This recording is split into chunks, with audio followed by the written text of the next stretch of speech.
Hey guys, welcome back to another one. It's August 2nd. I'm out here in my backyard doing some shooting, getting some reps in before season, and I thought this would be a good time to quick do a little overview of my bow. We've been getting some questions on YouTube and Instagram about what kind of bow I've been shooting and stuff, so I just wanted to talk about it quick and run you through the gear and my setup for this year. You know, just give you a little update on what's going on. We're running cameras and we're getting pretty busy here. It's a month away from go time, so we're getting pretty excited. We're trying to get our fall plans dialed in, so a lot of exciting things. But anyways, let's get into it. So to start off, this is a Hoyt Helix. I believe this bow is a 28-inch axle to axle, if I'm not mistaken. I believe it's a 28-inch axle to axle. This is a 60 to 70 pound draw cycle with 80% let off cams.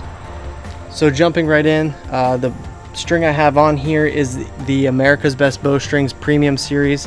I've had this string on the bow since I've got it and I loved it. There's never been any issues, no stretch, no real signs of any wear or anything. So it's been an overall really good string. The speed weights, I think actually it claims, I think America's Best Bowstrings claims that you'll gain a couple feet per second, and I do think that's true, because when I first sighted in the bow, after I got these strings put on, I was shooting like 1.5 inches high at 20 yards. So whether that be just from the bow getting a new string or what, I don't know, but it seems to be working awesome. So as far as the string goes, I love it. I do take pretty good care of mine. I use their wax and everything, so I try and keep it in good shape. Moving on, I believe this is just a G5 peep sight. It's maybe a 1/4 inch, I believe is what the size is. Moving on from the America's Best Bowstring, I just have a regular D-loop that I put on there. It's a pink one. It's easy to see when it's dark. I like that. I guess going on from there, I'll talk about my release quick. This is a knock-on, knock-to-it.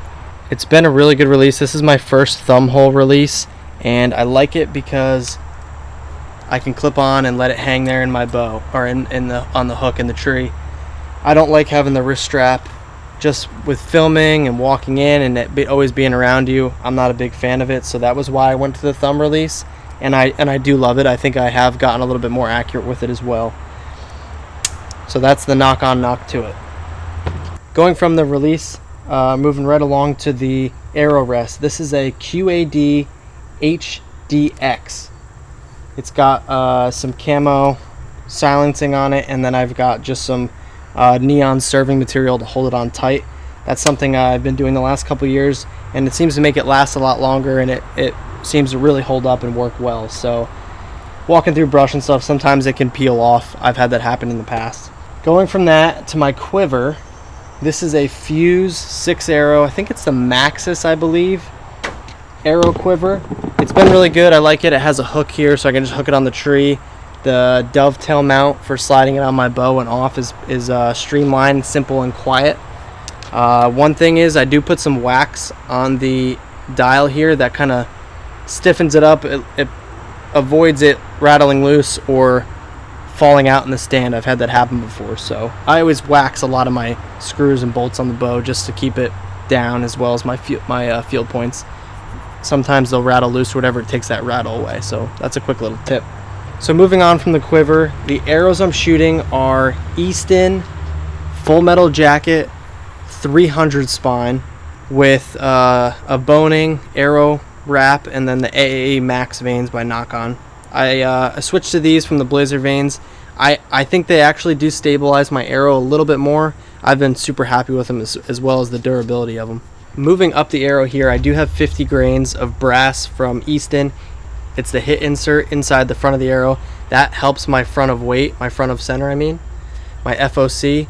That's something new I've tried, and I've been very pleased with it, having a little bit extra weight up front. That would be the reason for the 300 spine. Just a little bit heavier arrow, only because I'm shooting about 64 pounds. I've never been one to shoot a crazy poundage, so I'm comfortable at 64, 65 pounds. But anyways, moving on, this is the Rage Tri-Pan. It's a couple years old now. I have a bunch of them. I've had great success with them. I was super skeptical about going to a mechanical, but these broadheads they've blown through shoulder and stuff, so I've been super pleased with them as far as killing deer and stuff like that. So the next thing I want to talk about is my Fuse stabilizer. This has been very good. It comes with different colors to customize it if you want, so that's why I have the green on there. But I do have a quick disconnect. This is huge. My bow case doesn't allow me to have everything on, so the quick disconnect is something that I love a lot. But good stabilizer, haven't had any issues with it. So yeah. So moving from the stabilizer to the sight, this is a Spot Hog Fast Eddy XL. I love the sight. It is a little heavy, but the adjustments and everything, I've had great success with it. I definitely think going to a single pin in the center has improved my accuracy tremendously. I did go with the double pin in there, if you can see that. That way it allows me, if I'm on 20 yards, my sight tape with my arrow weight measures out that double pin is on 32 yards. So it does kind of give you some coverage when you're in the stand if you don't have time to adjust it. But in my experience, I actually haven't been, knock on wood, in a scenario where I've been super rushing to try and adjust my sight a lot. So I know that it happens to a lot of people, but unfortunately it hasn't happened to me yet. As far as mounting it though, it's super simple. It's the same as the Fuse basically. It's just a dovetail mount, and I've took a knife and scratched in a little spot so I know exactly where to set it each time, what hole it goes into. So that makes it super simple. And then I just keep a little cover over the sight walking in and out of the woods, just so stuff doesn't get in there, break the pin or anything like that. This pin does have a light on it, which makes it super easy if it's dark out. Honestly, I've never used it, but it's there if I need it. So I think that covers everything on the bow here. Like I said, Hoyt Helix, 80% let off, 65 pounds is what I'm shooting. Next up, after the bow, I think we covered everything on that. This is the Vortex Impact 1000. I'm not 100% sure, but I think this one's a discontinued one. I think they have a newer version out, but I've used this the last couple years and it seems to hold up very well for me. It calculates the angle for in the tree stand, different things like that. Never had any issues. Battery life is great. Love it. So that covers the whole bow setup. This was just a little informational video, quick, just to get some of the questions out of the way so I don't have to answer them all the time. Not that there's a lot of them, but actually one thing I didn't cover though is I am shooting nocturnal lighted nocks. At least for filming, I've always been a huge fan of them. I love the lighted nocks, especially on video when you're trying to watch a shot and stuff. They're just awesome to watch. So anyways, I hope this answered some questions. We're super excited about the fall and to get into the tree, so stick with us. If you haven't already, please subscribe to the channel. We got a lot of hunting content coming up, and we're going to be hitting the field hard here shortly, so stick with us. Thanks for watching.